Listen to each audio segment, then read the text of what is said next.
no, you got another one. Right. And you got another one. And you got another one.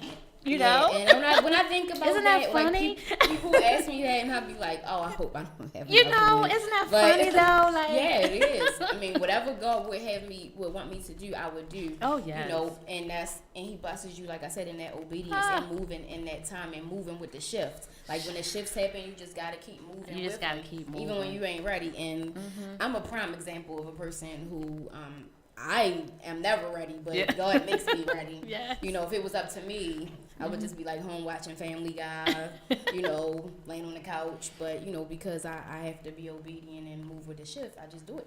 Yeah, gotta move with the shift. Ooh, what Lord. suggestion can you give somebody that hasn't catapulted yet? Like somebody that says, hey, I want to be an author. Hey, you know, I want to go back to school and I want to get my master's too. Hey, I want to pursue my career and my dream. What would I say? I would say, Good question. that's a really good question. First of all, thank you for that. I would say, well, pursue it, be patient, stay encouraged.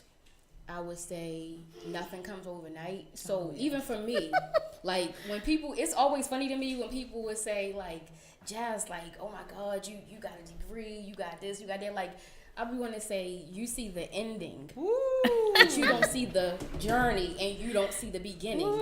And I think that nothing is microwaved, and it takes time. I'm about to have my book over here just for everything you saying. You know, it takes time, and you have to flow, and you have to be humble, and you gotta be faithful, and you have to you gotta keep pushing even when you don't want to, and you got to stay focused and stay committed to what it is that you believe you want to do.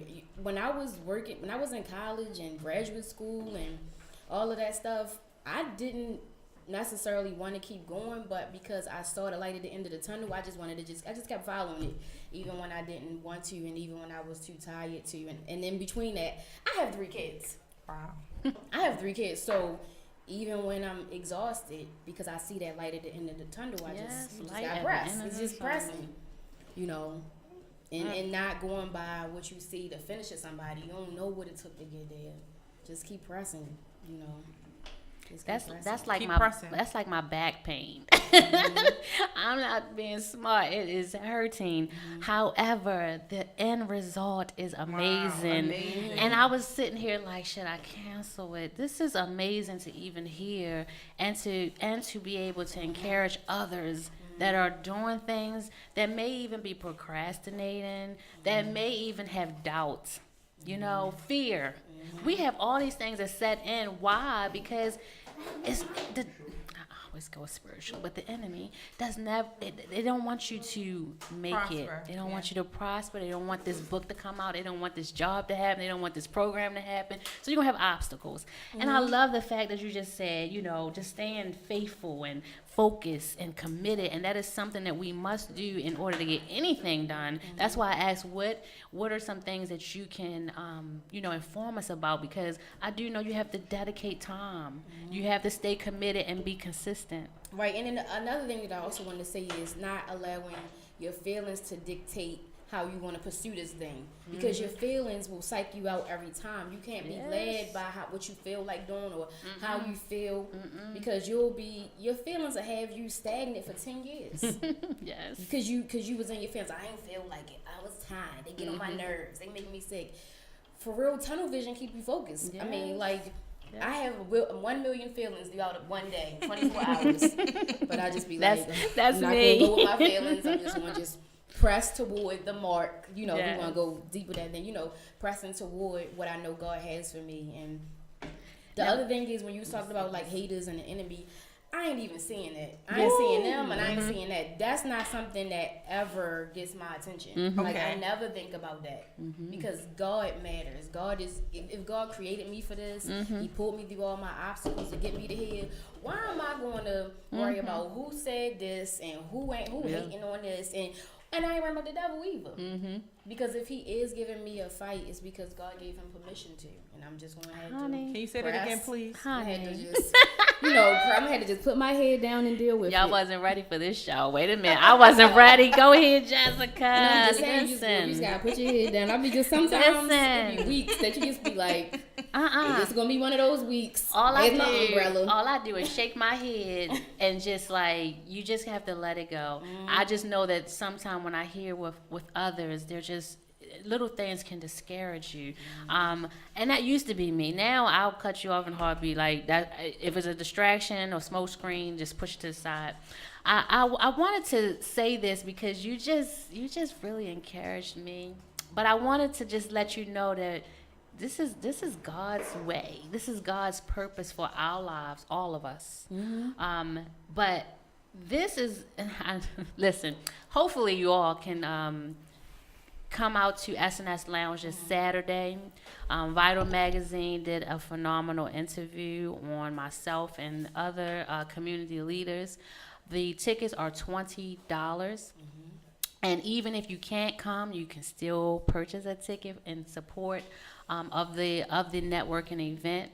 This is Cornelius is doing amazing things of trying to spotlight different people in the community. I will not read everything, but I will read this because it is kind of what Jessica just said. And you just said it, but I submitted this weeks ago. So, and listen, I'm encouraging everybody. I might read this little clip, but you have to purchase a magazine, please. Support. Like I said, I will make sure I put the link on there. $20. You can get in, come there. But even if you can't, it is still an opportunity to hear stories, encouragement, testimonies, whatever you want to call it. Like, I encourage myself, and like when she just said, I had to pull up my answers. I told you I gave a little mini book, but he said, what was it here? What advice would you give? This is one of the questions. What advice would you give to anyone wanting to be a community leader or start a nonprofit? My answer. And you're gonna laugh. My answer was, there's a quote: leadership is action, not position. With that being said, we all have a leader within us. It's just a matter of finding our purpose. My advice to anyone wanting to be a community leader or start a business to make a difference in their community is to simply follow your heart. Trust the process and stay the course. Understand that the journey to any success is not a sprint. It is a marathon for which you have to prepare. Take it slow, but keep it steady. The end results are well worth it. And when you just said it, I'm like, the end. So listen, if you didn't get anything from myself, from Jessica, Miriam, like you have to know, stay the course. Stay the course. And it is so encouraging when you know, especially, now listen, you're going to be my best friend. One of them. Everybody going to get up there. Because listen, you have to always find someone that's doing something that you want to do. Isn't that true? Yeah. Or something that, with the like mindset, with the like-minded. Entrepreneurship, Yes. authors, growing in, different various things. Right. Positive energy, focus, grounded. I want to get this book. I will not procrastinate. I will be obedient. And sometimes you have to link up with someone who's done it or who can just be a coach to encourage you because they've been there. They've been there already. So thank you. Wow. Now, the book signing celebration is for the book Choosing to Live Royal, a West Baltimore story. Is there anything that you want to say about this book? And if not, just give information about how they can support you or where it will be and, information about the book signing celebration. Choosing to Live Royal, West Baltimore story, like I said earlier, it is basically the book I always wanted to write. As once last year came and I reached the milestone birthday and I was working on some things. I was working on me and I felt like I finally became the person that I wanted to be, and so I could tell this story. So it's about my own experience growing up and not recognizing my royalty, not recognizing the person that God created me to be from the time I was born. And throughout my life, he continued to remind me through my difficulties and how he delivered me from those. And so I basically fused my own personal story with a guide to instructing other young people how to navigate when you don't have that path in front of you, and how I was able to do it. Right. So the word royal in the book is an acronym. So so I broke the word royal down into 5 phrases that helps you to get through this journey and recognizing that God made you to be something, even in spite of, my mother when I was born was 15 years old, and just all the different things that I had to experience that if it wasn't for God, I know that I would not have made it to 35 years old. I know that for sure. And so I share my story in it, but like I said, I share tips and guides on how to, navigate and recognize the royalty. So the word royal, I have 5 statements that go along with the word royal. And the R is for recognizing your rarity. The O is for being optimistic about your future. The Y is for yearning for better for yourself. The A is for being aware of your power. And then the L is for living with love. That is awesome. Oh, sure. And it's powerful. Thank you. And so, wow. It just shows, like, because a lot of people who do know me, they were like, how did you get from here to there? And it's like, okay, well, read the book. You'll see how I was able to navigate that with God and sharing some strategies. And that's the purpose of the book. I've been going to different places, sharing the book with people, young people, and talking to them about it.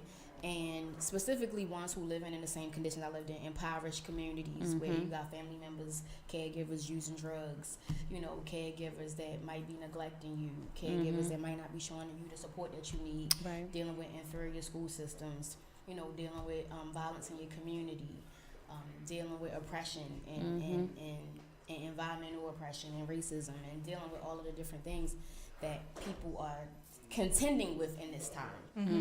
So this the goal of this book is to help young people with that. So Jessica, could you hold up your book and could you? This is not the most recent edition. So I'll have. So you don't want to, no. You don't want to hold it off. Okay. Right. So the book signing is going to be held at the Capitol Lounge on Saturday. From 4 p.m. to 7 p.m. And shout out to Katie Fickling for connecting me to that space. And it's just posting all that good food. I eat there via Uber Eats so many times a week. Like, it's problematic at this point. Yeah. But it's so funny that's the community that I grew up in. And it's so perfect for me that this is going to take place there because my church was in that community. I used to go to Shake and Bake on Saturday, 7 to 10 when I was 12 years old. Were you there when they reopened it? No, that was like last weekend. Yeah, no, I didn't go. But I was still taking my kids up until last summer. And it's just so... God does things in a circular motion. He lets us have full circle experiences. And it's just so funny that my beginning and where I started in that community is the same place where I'm able to come back to and share my story and to be able to share with other kids who don't know if you won't make it out of here that you can. That I lived in the same experience and I was able to overcome that. So what is going to be the price point for your book?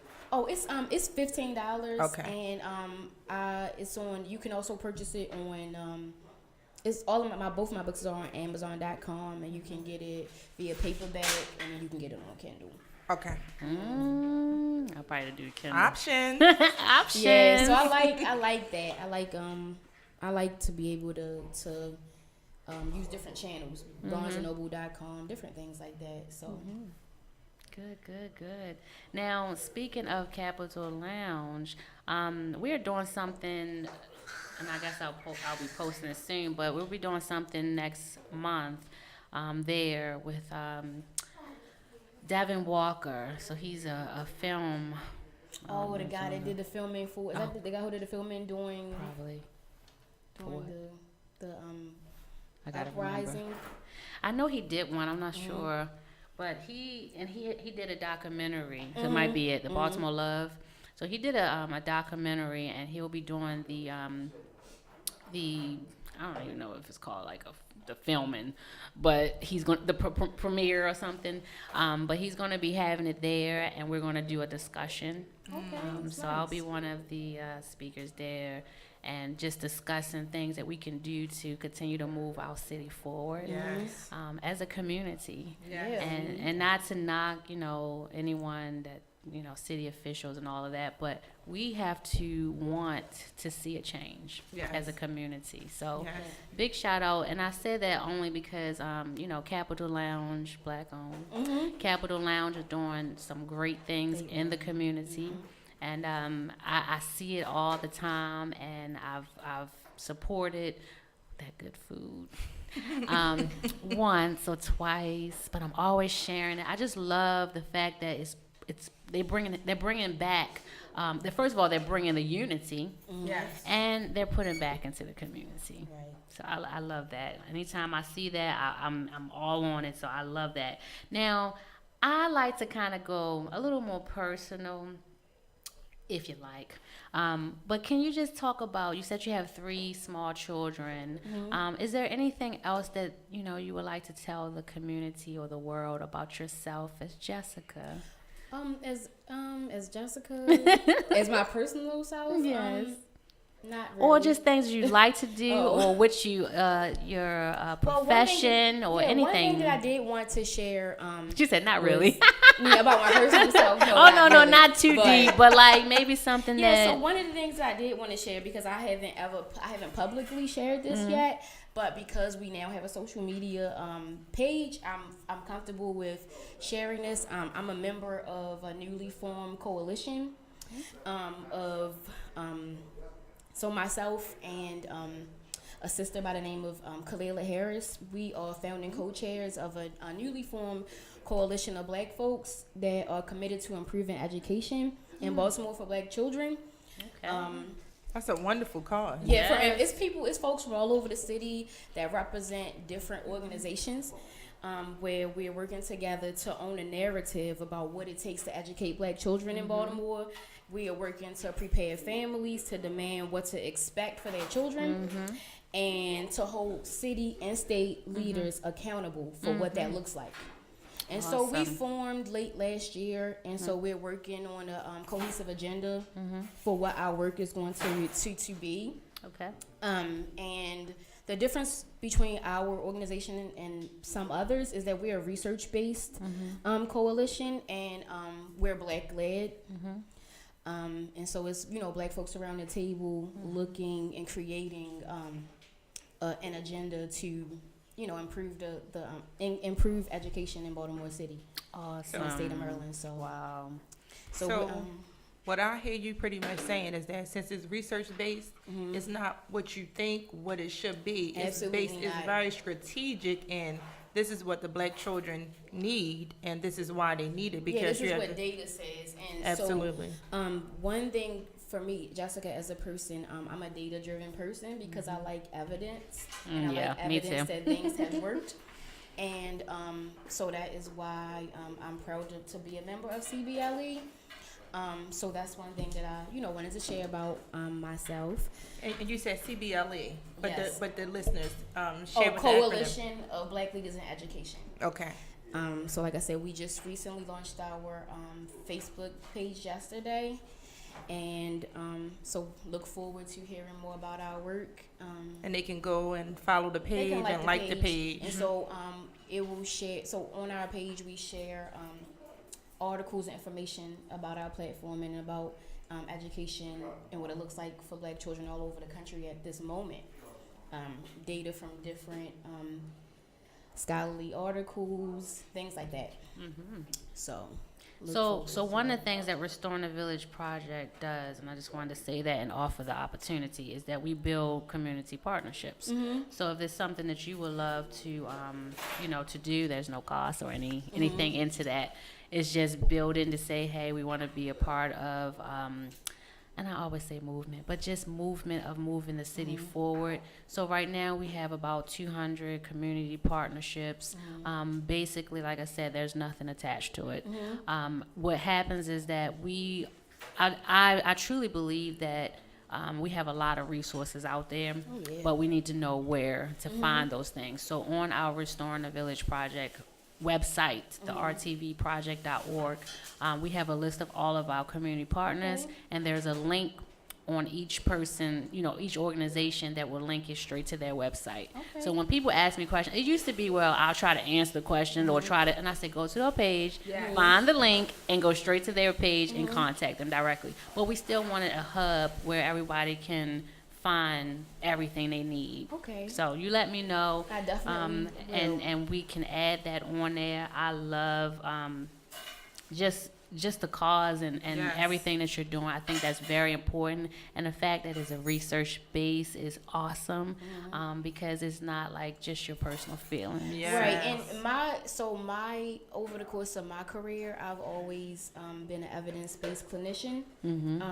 I went to graduate school at Howard University, one of the greatest HBCUs and research-based social work programs in the country, and so that's what my background has always been, evidence-based practice. And so that's what I want to bring into the landscape as far as education and helping in that sector is concerned. I'm also involved in PTO at my children's school, but that's something that I've always done as a mother. Awesome. Yeah. I have 3 children in Baltimore City Public Schools at this time, and That's your why. They're my why. No, I'm just saying that's your why to get involved, because it's for them. My child graduated. She goes to college, my oldest one. Lord, pray for me. But my why is because of staying involved in the school. Not just because I have a small child that's going to be going in it, but for the others, for being an advocate for those who don't have a voice or their parents are not there. Like, that's your why. That's why you're pushing, stronger for that, Right. That's exactly why. And you guys, you know what the link is? Because I'm an advocate for special needs population in Baltimore City. Public schools. So I'm an advocate of all special education law and things like that. So I'm a really big advocate on that end, making sure that compliance and everything is getting met, like IEPs and everything are in compliance, services, all those things are in compliance as far as the special needs population in school. So that's wow, there's a link. Yeah, that's how I was like, I said wow, because I remember seeing your video. That's awesome. Thank you, Angie. Yep. Now, there was one thing that you said, it's kind of going back and forth, but there was one thing I just pulled up. I'm always like creeping. So on your page, you have no more sweeping childhood trauma under the rug. Right, and so that goes into like my book, and the reason why I wrote it is because I love it. That's the reason that I wrote the book, is because for many years I kept it to myself, and people who knew me, they knew about it. Like, I had one friend who came to my house one time when I was a kid, and she saw something happen at my house, and she was like, I'm sick of this. I'm sick of you having to live here. And it was something that I always kept very close to me. And when I got grown and moved on my own, I thought I was over it. I really did. But it spilled out into a lot of my choices that I made. And I didn't realize that was the reasoning behind it. And that's kind of the reasoning behind me writing about my experience with trauma, because I think that a lot of times, like even right now in Baltimore, we have such a high violence rate, and so much of it is linked to people being traumatized in their home as children. I mean, I grew up in a quote unquote unsafe community, but my community is not what traumatized me. The inside of my household traumatized me. Yeah, that's why I was like, that stood out to me. Yes. And I think that is not a conversation that's had a lot, because, well, sometimes people are like, well, what goes on in your house, stay in your house. You don't got to tell people your business and this and that. But what's going on in our house is killing us, and like and it's killing other people too. It's making us hurt people. It's making us hurt ourselves. It's making us make bad choices. It's affecting our health, our physical health, our mental health. And it wasn't until I got into my 30s that I really recognized how my trauma affected my health, and it affected everything about me. And so it wasn't until I was able to be delivered from, the demons of that I was really able to serve in my purpose. And I really wanted to, that's like the biggest reason I wrote this story, because it was like a gift and a curse, because it cursed me like in my childhood. It ruined my experience, but it gave me the fire to push. Yes. Because I was like, I'm getting the hell out of here one way or the other. Yes. Like I didn't have many gifts. Like I wasn't like other girls in my community that could braid or sew or could do anything, but I was smart. And so I was like, that's gonna get me out of here. Right. I was like, that's gonna get me out of this house. I'm like, I'm gonna go to college, I'm gonna get a scholarship, and I'm staying there, and I'm never coming back here. And that's what happened. That's what happened. So And you got a scholarship? So what? Yeah, kind of, sort of. I got so I ended up being able to go to private school for high school, and that was the biggest gift for me. Wow. Getting a scholarship to Keough and being introduced to a different type of people, and seeing what families really are like, and being around Change of my Breaking environment. up the dysfunction, Yeah. the perspective of what is healthy. Right. And so I thought my family situation Was was normal. until I had got like some really close friends when I was in high school, and I would go and stay at their houses on the weekend, and I was like, this is what it's supposed to be like.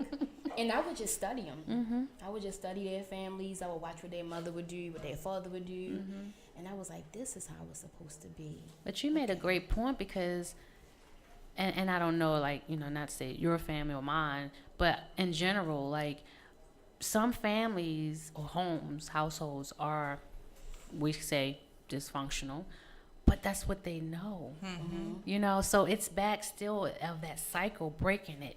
Yep. And now that you broke it. You were the cycle breaker, and so I spoke at a conference, and it was about, I am a cycle breaker. But as I was just talking about just sexual trauma, child sexual abuse, I can look at other things and just say, like for my dad, it was more, he had custody of me, and it was more like I would get angry, like he didn't do this, he didn't know this, but that's what he knew. That's all he knew. And sometimes it's like all that our parents were taught. And even with us, there are going to be things that we don't get, because maybe we pulled some of that from that past, from that home, from that abuse, from that whatever, And so our choices, like you just said, some of our choices are from our past. And that's, like I said, that's one of the reasons why I wrote this story, is because to illustrate how your traumas follow you. Yeah. Yes. And it influences things that you don't even realize it influences. Like my first book, I write about, the demise of my marriage and things like that. But once I started working on my trauma, I realized that I chose that partner because of my trauma. It was my trauma that made me pick the person that I picked that I shouldn't have picked. But when you live in a home with emotional neglect, which is worse than physically not being fed, not being clothed, not being heard, not being seen, not being given that attention that children need to thrive, it impacts when you go out in the world. If you just say hi to me because nobody else is talking to me, right, I'm taking in your message, even if your message is not right. And so being able to, share and educate people, because a lot of people don't realize how the little things that they do end up really traumatizing their children and impacting their children. Yes, it does. And I do want to say this. You're right. A lot of our family members, they did the best that they could with the information that they had. And then a lot of our family members are dealing with severe mental health problems, severe addiction problems, and it really affects and increases the likelihood of us to be traumatized in our household. Yep. So I think it's a piece where, yes, we can recognize that people did the best they had with the information that they had. But then on the other hand, we have some sick people in this world raising children in this city. Oh, yes. At my weekend job, I have a coworker that works for DSS in Child Protective Services. and she had told me in January that their foster care unit was overcrowded one weekend because it was just one particular month where people were really, really, really traumatizing children physically. Wow. Like physically assaulting children, beating them with pans and bats and things like that. And Is that around the holiday season? it was right after the holidays. That's what statistics show. Around Oh, Christmas yeah. time, around that time is a very depressing time for families that have bereavement issues, families that have grief issues. Statistically, it's a very emotional, fragile time for a lot of Americans. Yeah, and so I just wrote about, my experience because of this. So, it needs to be brought to the light. Yes. And then being a mental health therapist, the stuff that I hear, like the things that are still going on, and some of it is even getting worse. With the childhood trauma, and now more physicians are starting to pay attention to it.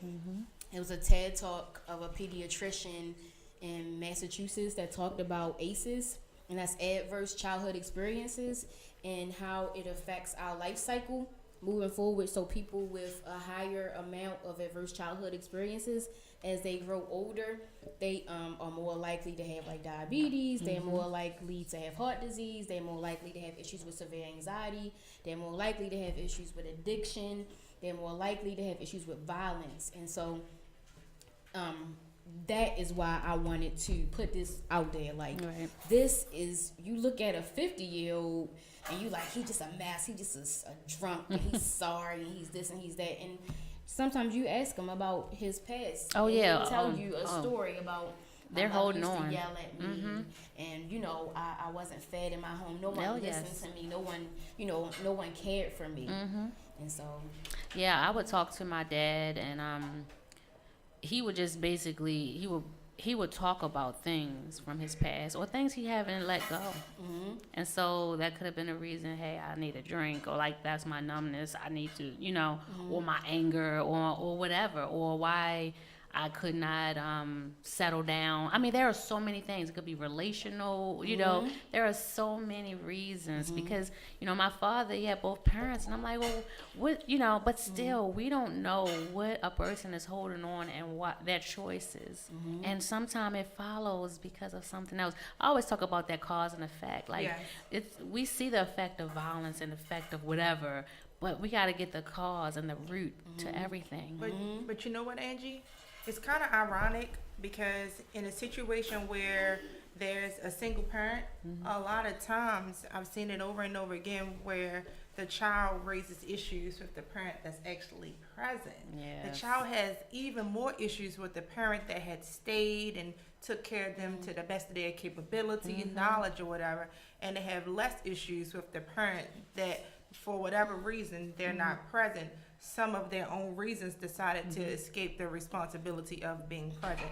So I want to kind of change the perspective a little bit and kind of, for people that are in those one-parent homes to have a little bit more grace for the parent that is there, for the parent that is present. I think that even in that situation, if it's a child, I think that we have to, when we talk about children, how children treat us, and how children respond to parents, that we have to look at it from a developmentally appropriate standpoint, where is my child being selfish, or is my child behaving in an age appropriate manner with a little bit of selfishness in it, and giving that child grace. And then also, but on the other end, thinking about, is the child subconsciously really thinking about that parent that's not there? Because in some instances, you'll hear people, especially when people refer their child to me and they come for that first session and they're talking about their father isn't there or this and that, the first thing the child will talk about is that parent that's not there and how it's bothering them. Okay. They'll talk about how it's not there, how that parent is not there, and how it's bothering them. And many times they're keeping their anger on the inside because they don't want to hurt you by saying, it hurts me that daddy Makes isn't sense. here. This makes me sad, or and this is why they respond in the way that they do. Or do they take it out on the parent that's present? The fact that the other parent is absent. I mean, for me, like I can't look at it as a child taking anger out on it. I don't look at children as people who take anger out on parents. But that's just my perspective,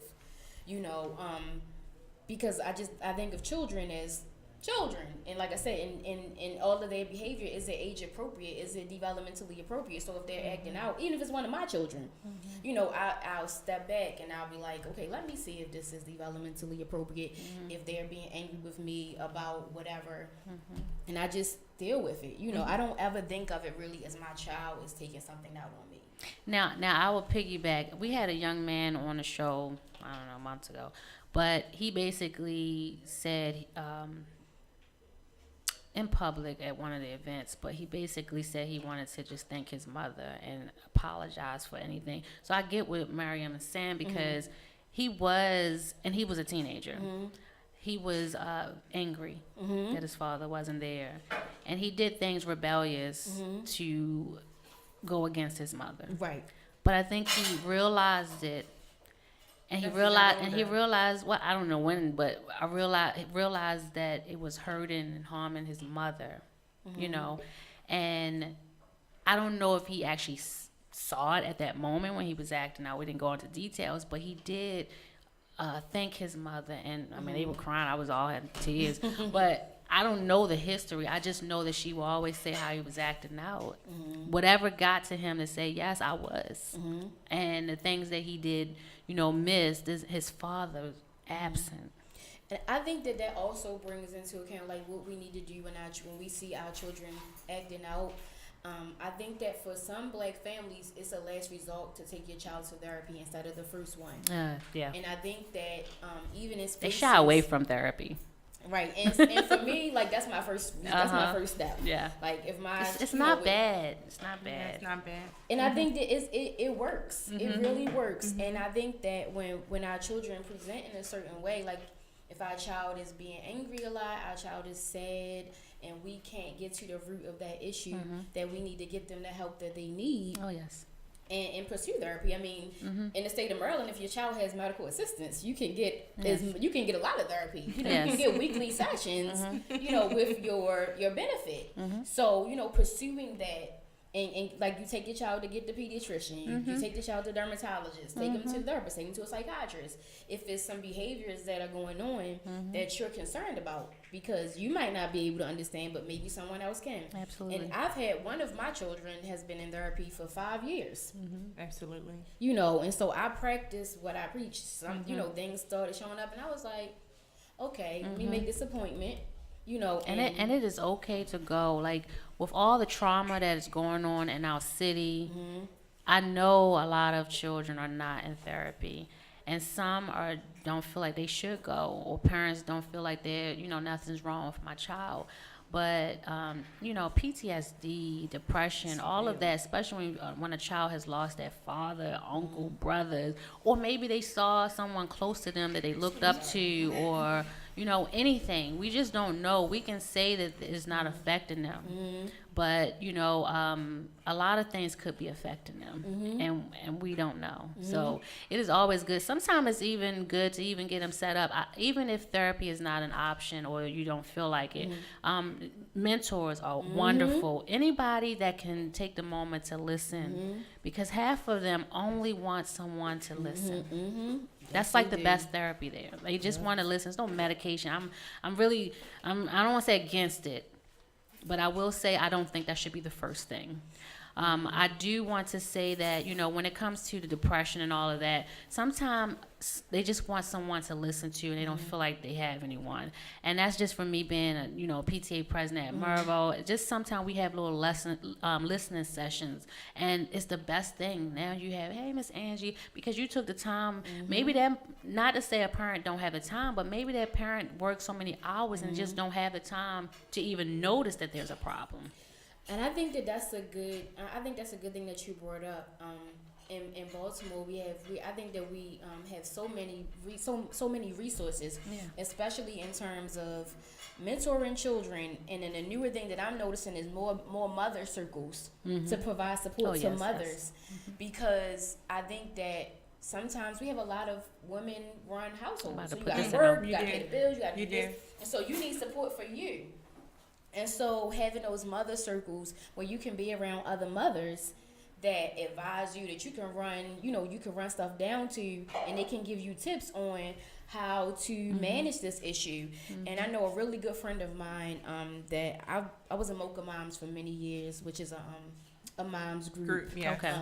And a good friend of mine, Dominique Ray, she has just started a new moms group called the Westside Family Connection. And she's in West Baltimore, and so one of her goals is to have a mother circle where we're providing support to each other. I just put this in a mother's group.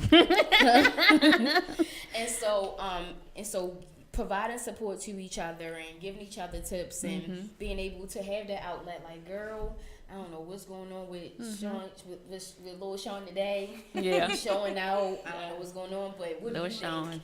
And providing support, or just saying, I'm tired, I'm weak, I don't know if I can keep doing this. It's so hard, these bills.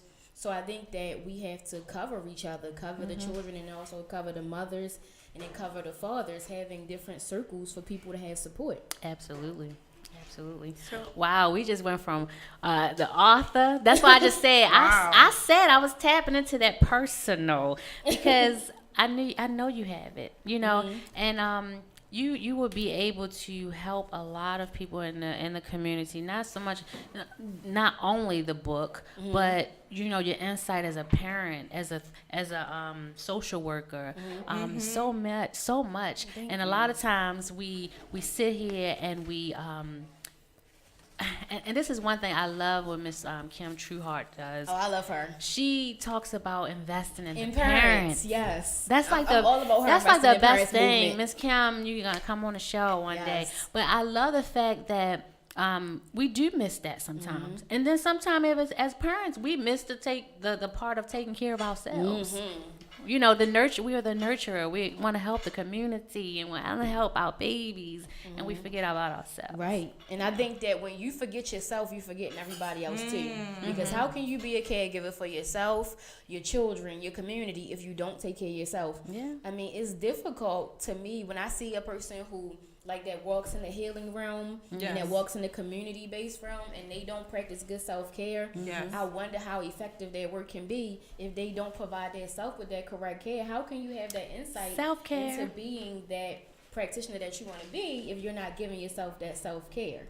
So I think that's an important part of being part of any of these circles or being in community work. And so I love Miss Kim's investing in parents. I went to a town hall meeting at, where was it at, BCC I went a to few BCC. weeks Okay, ago. I was there. Yeah, Look and at it that. was so it was really nice, and I really appreciated that, because how can we expect our children to thrive in schools if we're not supporting their families when they get home? Yeah. You That's so you true. have to be, help the family, so you can help the child. So That's awesome. Wow. That's the first thing I'm gonna say is wow.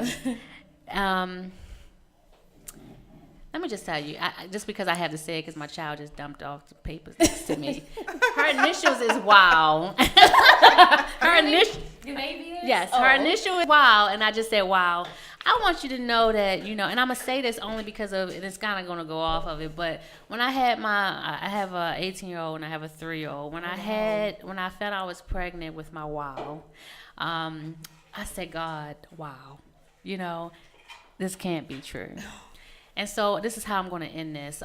We never know what God is trying to do in our lives, but we have to be obedient. Yes. And we have to trust the process. And we have to know that as long as we stay the course, it's only going to go upward with God in your life.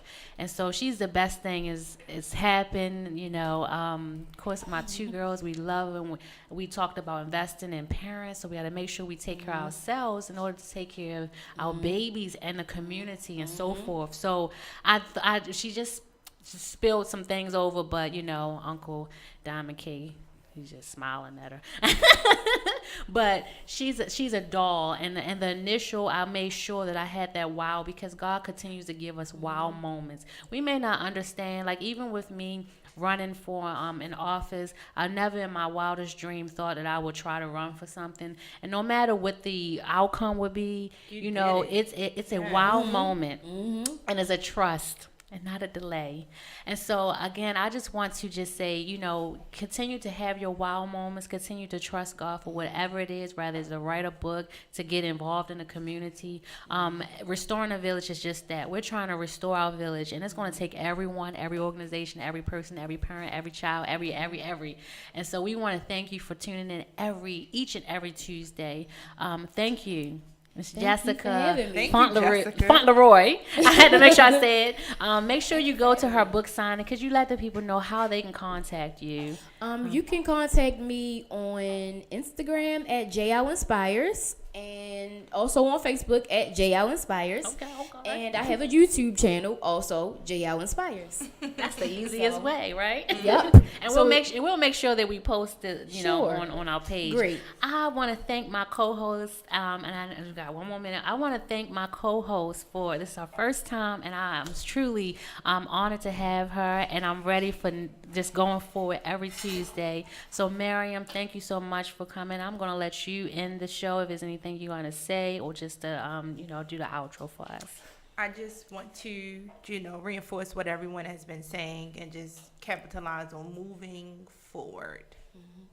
Awesome. So you can just let us go out from there. Thank you for watching, everyone, and we will see you again at the same time and same channel on next week. Bye now. Bye. Look at you.